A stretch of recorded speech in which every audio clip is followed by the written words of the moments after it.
जय श्री कृष्ण एवरीवन। क्या आप बता सकते हैं कि डेंजर में मतलब कि सिग्नल में रेड लाइट का ही यूज क्यों किया जाता है, मतलब कि रेड कलर का ही क्यों यूज किया जाता है लाइट में। और तो और इससे भी इंटरेस्टिंग सा बात है कि जब भी सनराइज होता है, क्या आपको पता है कि ये 2 मिनट पहले ही हम लोग को दिख जाता है। यस, और सनसेट जब हो जाता है तो 2 मिनट तक हम लोग को दिखता है आफ्टर सनसेट में भी। So what is the reason behind this. उसके बाद भाई बचपन में हम लोगों ने सबको ही पढ़ा होगा twinkle twinkle little star. So star ही भाई क्यों ट्विंकल करता है, प्लेनेट क्यों नहीं ट्विंकल करता है। सो ये बहुत सारे मजेदार सा क्वेश्चन लेकर के आज का ये वीडियो रहने वाला है। सो वीडियो को अंत तक आप लोग जरूर देखें और जो भी साइंस में दिलचस्पी रखते हैं चैनल को सब्सक्राइब करना ना भूलें। और स्टूडेंट आप तो जरूर ही कर लें और शेयर भी करें फ्रेंड्स के साथ, क्योंकि यहाँ पे आपको मिलता है free of cost education science का, जो कि बहुत ही ईजी एक्सप्लेनेशन है। तो चलिए आपका प्रीशियस टाइम को विदाउट वेस्ट करते हुए आप सभी का यहाँ पे बहुत बहुत वेलकम है। तो हम लोग स्टार्ट करते हैं। आज का हमारा यहाँ पे पहला क्वेश्चन क्या है कि why danger signal are usually represented by red colour. एक एक करके सारे क्वेश्चन को हम लोग करेंगे यहाँ पे, वो भी समझते हुए। रटना बिल्कुल नहीं है, टेंशन एकदम नहीं लेना है एग्जाम का, बहुत ही अच्छे तरीके से हम लोग कवर अप करेंगे, बस आप लोग देखते जाइए। पहला क्वेश्चन हमारा क्या कह रहा है कि रेड कलर डेंजर सिग्नल में या फिर कोई भी इंपॉर्टेंट बोर्ड में भी ऐसे यूज क्यों किया जाता है। टावर का लाइट में भी आप लोग देखते होंगे टॉप में, वो रेड ही लाइट क्यों यूज किया जाता है भाई। देखिए एक्चुअली इसका क्या होता है ना कि मेन रीजन अगर पूछें तो इसका वेवलेंथ जो होता है वो मैक्सिमम होता है। अब ये वेवलेंथ मैक्सिमम इजी लैंग्वेज में देखिए आपको समझाते हैं। हर एक लाइट का अपना एक वेवलेंथ होता है, ठीक है, और जिसका जितना ज्यादा वेवलेंथ होता है वो उतना दूर तक हम लोगों को दिखता है। अब इसके पीछे रीजन क्या है, हर एक लाइट जो होता है वो ट्रेवल जब करता है तो वो स्कैटर्ड करते जाता है एटमॉस्फेयर के साथ। अब एटमॉस्फेयर में बहुत सारे मॉलिक्यूल्स होते हैं, सबके साथ टकरा के क्या होता है वो स्कैटर्ड कर जाता है। अब जो जितना ज्यादा स्कैटर्ड करता है वो तो ज्यादा दूरी नहीं तय कर पाएगा, इसीलिए बहुत सारे लाइट हम लोग को ज्यादा दूर तक नहीं दिखता है, ठीक है। लेकिन ये जो हमारा रेड लाइट है ये लाइट का बॉस है, ठीक है। क्यों भाई बॉस है, क्योंकि ये लिस्ट स्कैटर्ड करता है, स्कैटर्ड बहुत कम करता है, एंड ड्यू टू दिस वो बहुत लंबा ट्रेवल करता है स्ट्रेट लाइन, ठीक है। और इसके कारण क्या होता है कि इसका वेवलेंथ बहुत मैक्सिमम हो जाता है, और वेवलेंथ मैक्सिमम होने के कारण यही लाइट को यूज किया जाता है डेंजर के सिग्नल में और भी बहुत सारे जगह, क्योंकि रेड लाइट का वेवलेंथ मैक्सिमम होता है। आई होप कि आप लोग को समझ में आ रहा होगा। अब हम लोग बढ़ते हैं हमारे सेकंड क्वेश्चन की ओर। सेकंड क्वेश्चन जो कि काफी इंपॉर्टेंट है और क्या है, इंटरेस्टिंग भी है। क्या कह रहा है, what is the reason behind 2 minute early sunrise and 2 minute delay sunset. क्या पूछ रहा है कि सनराइज जब होता है उसके 2 मिनट पहले ही हम लोग देख लेते हैं, हाँ ये इंपॉर्टेंट है, ठीक है। और सनसेट जब होता है, जैसे सनसेट हो गया लेकिन फिर भी हम लोग 2 मिनट तक उसको देख पाते हैं। कैसे भाई, देखिए ये जैसे कि समझ लीजिए ये हमारा अर्थ है, ये क्या है, हमारा अर्थ है। अब मान लीजिए कि यहाँ से आप इसको देख रहे हैं, अब हमारा ये जो सन जो है ये यहाँ पे अभी है, लेकिन सन का जो लाइट जो होता है वो क्या होता है कि बेंड करके हमारे आंखों तक पहुँचता है। सन का लाइट जो होता है वो बेंड करके आंखों तक पहुँचता है, और इसका जो लाइट है ये एटमॉस्फेरिक रिफ्रैक्शन होने के कारण क्या है कि इसके लाइट हम लोगों के आंखों पर पहले ही पहुँच जाता है, और हम लोगों को लगता है कि अर्थ ये हमारा सन जो है वो आ चुका है इसके लाइट के कारण, ड्यू टू एटमॉस्फेरिक रिफ्रैक्शन के कारण। और हम लोगों को क्या लगता है कि भाई सनदेव मतलब सूरज देव आ चुके हैं, जो कि यूजुअली नहीं आते, वो 2 मिनट बाद आते हैं।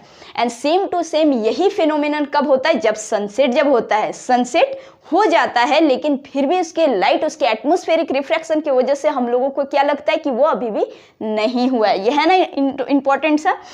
अब हम लोग यहाँ पे देखते हैं, इसको अच्छे से हम लोग समझते हैं। यहाँ पे it is because the atmospheric refraction. क्यों होता है ये एटमॉस्फेरिक रिफ्रैक्शन। अच्छा, ये रिफ्रैक्शन भी हम लोग पढ़े हैं, जैसे कि एक एग्जांपल में हम लोगों ने देखा था कि पेंसिल को किस तरीके से पानी में हम लोग घुसाते तो वो बेंड नजर आता है ड्यू टू रिफ्रैक्शन के कारण। अगर आप लोग नहीं देखे तो देख सकते हैं, सारे वीडियोस पढ़े हुए और बहुत ही ईजी एक्सप्लेनेशन से आपको समझ में पक्का एकदम आने वाला है। ये एटमॉस्फेरिक रिफ्रैक्शन होने के कारण क्या होता है कि when the sun is slightly below the horizon, ये हमारा हॉरिजन है, ठीक है, बीच में ये हमारा हॉरिजन होता है। तो जब ये बिलो द हॉरिजन जब आता है तो the light coming from it travel less dense to more dense air and refracted downward. समझे, यही ड्यू टू यही फेनोमेनन की वजह से क्या होता है कि हम लोगों को 2 मिनट अर्ली ही सनराइज दिख जाता है एंड 2 मिनट डिले सनसेट दिखता है। बहुत ही इंटरेस्टिंग सा क्वेश्चन है ये और एग्जाम में आता भी है ये क्वेश्चन। अभी 10th का बहुत ही इंपॉर्टेंट है उन लोगों के लिए, ये आप लोग जरूर देखें और आप इसको शेयर भी जरूर करें उस स्टूडेंट तक। अब हम लोग देखते हैं यहाँ पे थर्ड क्वेश्चन को। सो थर्ड इंटरेस्टिंग क्वेश्चन अब हम लोग यहाँ पे देखते क्या है कि why do star twinkle but planet do not. Star ही भाई ट्विंकल क्यों करता है, हम लोग को स्टार ही ट्विंकलिंग दिखता कैसे है, प्लैनेट क्यों नहीं दिखता है ना इंटरेस्टिंग। मतलब कि प्लैनेट हम लोग को ट्विंकल करता हुआ क्यों नहीं दिखता है, टिमटिमाता हुआ सिर्फ हम लोग को तारा ही क्यों दिखता है, इसके पीछे का रीजन क्या है। देखिए जैसे कि अब एक चीज को यहाँ पे पहले हम लोग समझते हैं, जैसे कि ये हमारा अर्थ है, ये हमारा अर्थ है, अर्थ के बहुत पास में सन है एज कंपेयर टू स्टार, ठीक है। ये हम लोग का सन अगर यहाँ पे अगर है ना तो हम लोग का स्टार यहाँ पे है, इतना दूर तक में है इसके कंपैरिजन में, किसके कंपेयर में, सन के कंपेयर में। सो अब जो सन जो है वो सामने है, प्लैनेट सब भी है सामने, किसके कंपैरिजन में, स्टार के कंपैरिजन में।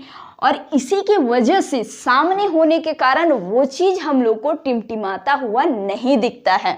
और स्टार जो है वो बहुत ही दूर में है, कितना भाई, मिलियंस ऑफ ईयर, ठीक है, बहुत दूर में है। तो जितना दूर से इसका लाइट जो आएगा वो लाइट का फिनोमिनन भी तो उतना सारा देगा। अब इसमें क्या क्या होगा, इसमें रिफ्रैक्शन होगा, इसमें डिफ्रैक्शन होगा, ठीक है, डिस्पर्सन होगा हम लोग का। सो यहाँ पे बहुत सारे फिनोमिनन लगेगा और यही सारे फिनोमिनन लगने के कारण यहाँ पे क्या होता है, लाइट जो है, देखिए क्या कह रहा है कि star twinkle because of the turbulence in the atmosphere of the earth. समझ रहे हैं ना, मतलब कि लाइट इधर उधर फैल जाता है। As the atmosphere churn the light from the star is refracted in different direction and planet जो हमारा जो है वो ट्विंकल क्यों नहीं करता है, प्लैनेट जो है वो ट्विंकल क्यों नहीं करता है, planet do not twinkle because they are not very far away from as like star. Star हमसे, हम लोगों से जितना दूरी में है उतना दूरी में प्लैनेट नहीं है, ना ही सन है। इसीलिए ये सारे चीजें हम लोग, ये सारे जो भी सेलेस्टियल बॉडीज हैं वो सारे हम लोगों को ट्विंकल करता हुआ नहीं दिखता है as comparison to star. But star is very far from us, बहुत ही वो दूर में है and due to this reason star जो है वो हम लोग को ट्विंकल करता हुआ दिखता है, ठीक है।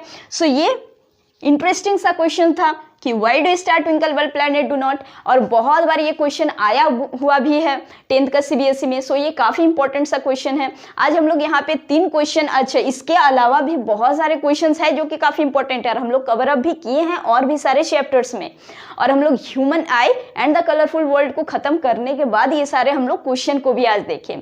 सो आई होप कि आपको ये सारे क्वेश्चंस को अच्छे तरीके से समझ में आया होगा।